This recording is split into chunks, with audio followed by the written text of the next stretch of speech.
Welcome to the Chelsea Fans Corner, which is brought to you by Vertical Football. Yeah, and this is a show where we talk all things Chelsea. And in this one, we want to talk about the managerial tension at the club and the lack of support, according to what the manager has said. Yeah. So after the Everton match, we watched the press conference of Enzo Maresca, and he was being asked a particular question about the impressive performance from Malo Gusto.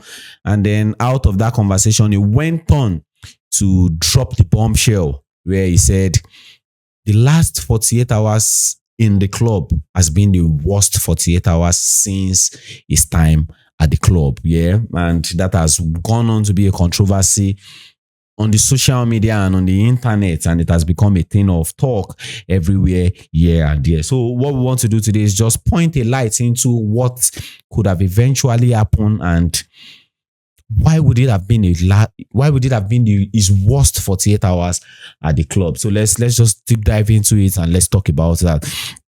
Yeah, so speaking about the last 48 hours, I believe he was just pointing. I think the one direction is pointing towards the Atalanta match in what I would say. But I believe it's coupled with all other reasons. But that Atalanta match triggered a whole lot of things, because even before the press conference, when you go online in social media before the Everton match, you see how Chelsea fans are raging. You see how bitter they are. You see how angry they are. You see how frustrated they are about us losing that Champions League match against Atalanta. Yeah, but we need to put context to this thing to know, because when they asked him about what do you mean your last 48 hours is your worst, and they were asking him, is that coming from the inner guys, that's the top level guys, or is that coming from the fans? He went on to say, I love the fans, and let me look for it. Yeah, he said, yeah,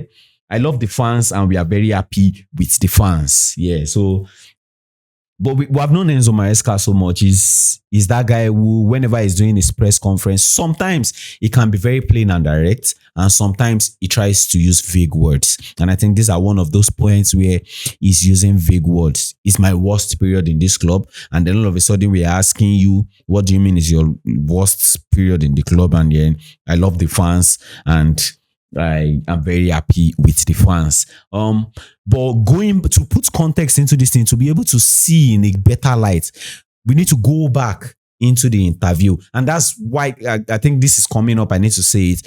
For Chelsea fans, I want to urge all our Chelsea fans who are really, really interested in this club and who loves this club like they claim to deeply, which is when interviews come out about our coach, I urge us to watch the full interview. Don't just watch clips that are being caught by the media. In the media space, what people do the most is they push out what is going to be controversial. They push out what can trigger emotions in people. They push out what they feel like people will interact with the most.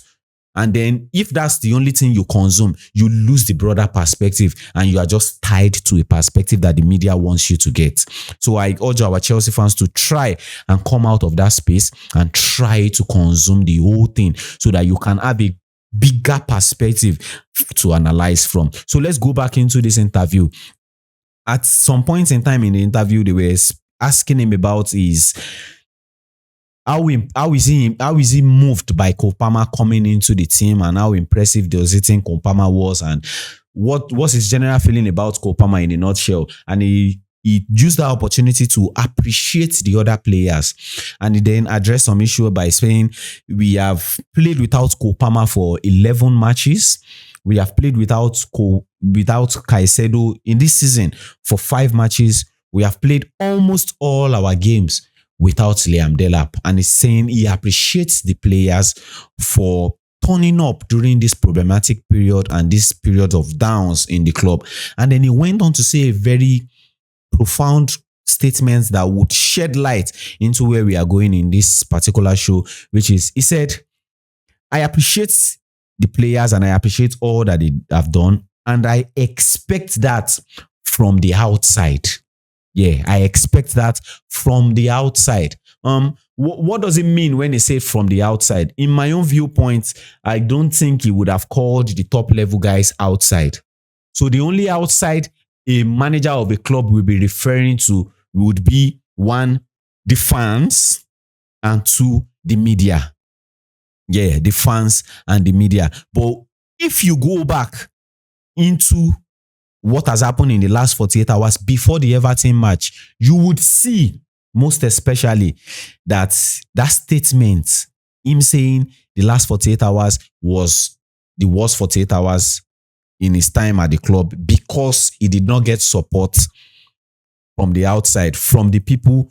I believe he was speaking to the fans. Yeah, he might come up to say, I love the fans and he's very happy with the fans. But I think that was a message for the fans. I believe that was a message for the fans, because if you look at what went through the media at those points in time, Chelsea fans were furious. Chelsea fans were angry. Chelsea fans were disappointed in that match against Atalanta. And I understand where that's coming from, because that shows the level of expectations that we have of this club. That shows the level of commitment and connection that we have from this club, that we know that when you can go on to win a match and you don't win it, we will express ourselves. And I think that's normal from the fans. But one thing why I believe that statement came out to now put a very to put light into it in the way I see it is, I think it's coming more from the substitution. Analyzing what went on in the media, I think it's coming more from that substitution, that specific substitution.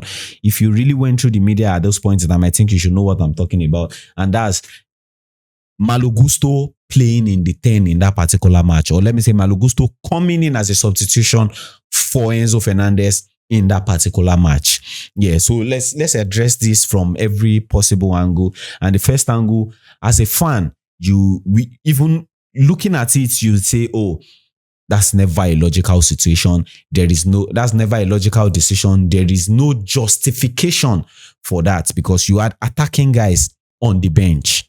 Though I want us to cancel Kopama out of that thought process or that theory, because he's still a guy that we are managing, and you don't want to bring him into that particular match to not put him in danger, because if we had done that, we will not have him going forward.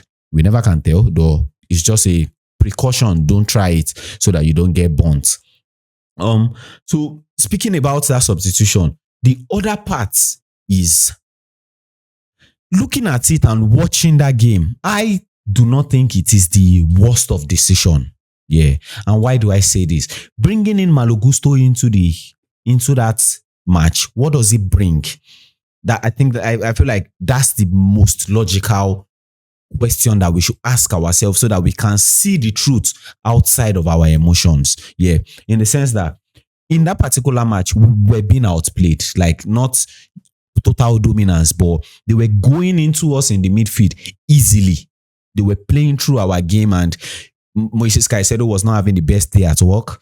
And Rich James was not that guy. Is not that guy in that particular match that you want to be saying should be going up and down, because he's the guy we are still trying to manage. He has played a whole lot of game, had a little bit of rest, and then all of a sudden we brought him back into that match. So we are not expecting that he goes and engage too much just for precaution. Yeah. So bringing in Malo Gusto, I believe, was logical, in the sense that Malo Gusto comes in and play in that position as an overload defensively. And that's what I'm saying. And that does not mean you have to go into your own play. You can defend from the attacking phase of the opponent. You can defend from the attacking phase of the pitch, rather. So you stay in that part. Make sure that their build-up is not easy again. And if you watch the game, you find out that happened. When they came into the game, they didn't really build up into the game so easily like they were doing before. And the second thing is, Malo Gusto is a fresh leg. Taking in somebody like Enzo Fernandez, who, covers a lot of ground. If you are bringing in an attacking mind like Buonanotte or Estevao, you are not going to get all those ground covering. You just know deep down within yourself that you are not going to get that. You will get part of the attacking pace, but when we are not in control of the game, how do you want to build up into the attack like convincingly? And I know the best form of defense is to attack. You give the ball to the guy and let him go and attack them. But we are not doing it convincingly. So when you bring in that kind of guy into the play, you are just exposing yourself the more, because it becomes very easy for them to just build up into the game, because they know these guys cannot do the defensive work easily. So I think Malo Gusto defensively is still added to us. It was a breath of fresh air, yeah, and it's a fresh leg also. And another thing which I know, like, I feel like people don't really pay attention to that. Malo Gusto is a guy who understands space. And this is not to justify for the coach. This is just to analyze that particular match. Malo Gusto understands space. He's that guy where when he's in that attacking phase of the play, he's the guy who knows that I am supposed to run out from this place and run into this place. Not necessarily because I want to go and get the ball there, but because I want to drag this number 6 out to this place so that the other guys can penetrate through that path. Is that guy who, when the ball is on the right hand side and you want to get it either into the middle phase of the pitch, into the center of the pitch, or you want to shift it into the left hand side and you don't want to go long so that you don't lose it. Is that guy who you can connect. Is like the connecting dots. Collect the ball here, move it in short, get it into this space. He gives you running into the half spaces. He gives you overload in all those spaces. So all of these tiny things are the things that we didn't necessarily pay attention to. And in that match, I believe we needed those things. I didn't. Did we lack creativity in that match? I would say no. You might say we were on a draw and we needed goal. We needed more creativity. Yes, that's logical. But we did not lack creativity in that particular match. We were still going on to create chances. We were just not clinical with our chances.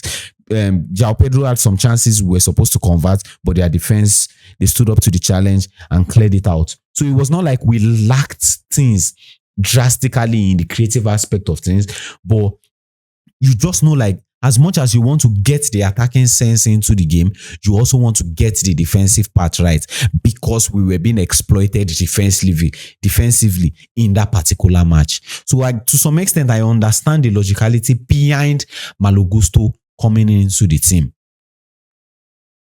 So to just speak about the emotional part of these things, is I believe we know what Chelsea fans are like. We know how passionate they are about the game. We know how passionate they are about the club. But at the same time, you should be in control of your emotions. This game has gone far beyond us just getting all caught up in wanting to win and not seeing the basics of the game. The game has gone far beyond that. Sometimes you can go on to get a 4-0 win, but you had a bad game. And sometimes you can play 2-0, but you still had a good game. And this is not in respect of the game. This is just to put us in a place where we strip the emotion off, not necessarily because it is a bad thing, but when you are using the emotion to watch the game, you tend not to see what is actually going on in the game. All you see is just win, just score goal, just do this, just do that. What you want is the priority. But what you want to see when you're watching the game is what is actually unfolding in the game. So that you can, when he does this, well, I think I understand why he did this and did this and did this. This is going to be the result of him doing this and doing this. He did not do this. This is what is going to cause if he had done this. I see this is what he's trying to avoid. That's why he did not do this. So I think we just need to come into that space where we watch the game objectively. And I respect everybody's perspective and I respect everybody's opinion about these things. But I think one thing the coach needs the more from the Chelsea fans is support. And I have said these things times without number. I believe we put our own self in a very delicate situation. Yeah. And why do I say this, or what do I mean when I say that? When Maresca came into this club, we all understand and we know that he's a young manager. And when I say young manager, I don't mean age. I mean his years of experience. Yeah, his profile was from Leicester City, and then he came to Chelsea, being his first big club. We understand that all of these things are going to happen. Then during his first year, we came up with the idea that we are not chasing the league, and We need 2 years, 3 years for this team to gel and become that team who is going to be a formidable force in the Premier League. But we going into the Club World Cup to go and win the Club World Cup, it changed the whole dynamic of the whole thing. The expectation of the football world for Chelsea changed entirely. Yeah, because you can't go on to go and touch that level. You can't go on to go and play at that standard. And then you are coming back into the Premier League and then you're telling everybody, oh, we are not there yet. Oh, we need 2 years more. Nobody cares about that anymore. You have fast-tracked your own mistake process. In this point, everybody's expecting you to go and win every match. Everybody's expecting you to go and fight for the title. Everybody's expecting you to do well in the Champions League. We're expecting that they go on to go and win the domestic cup, which is the level that the club is, which is the level that we believe the club should be. But no, that's not what it is. We are in a different process. We are with young manager. We are with a young squad.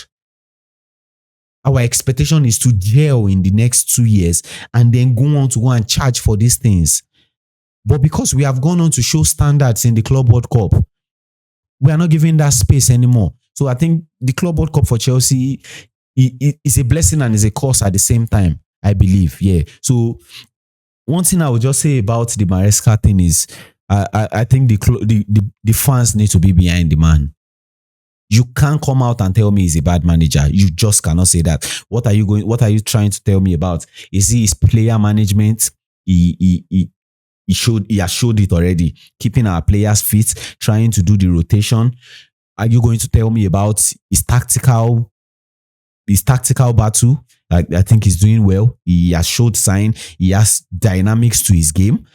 Yeah. So what else are we talking about? I think he has, if we're even looking at and say, oh, this guy is good tactically, this guy is good in man management, oh, but he has a bit of bad luck. No, Maresca is not the guy. There's luck on his side. So I think he completes the element, but he's still inexperienced. Even if it sounds bitter or somebody will come out to say, oh, he has spent a whole lot to go. No, spending a whole lot does not give you experience. Working on the job gives you experience, and we have seen him grow. We have seen him take some very rash decisions, and then when he gets the opportunity to correct them, he goes back and corrects them. So I think what we need in this club is backing for the manager and not go out in a space where you just emotionally call him out. Call him out when things are not going right, that you feel like, oh, this is logical, these are not actually going right.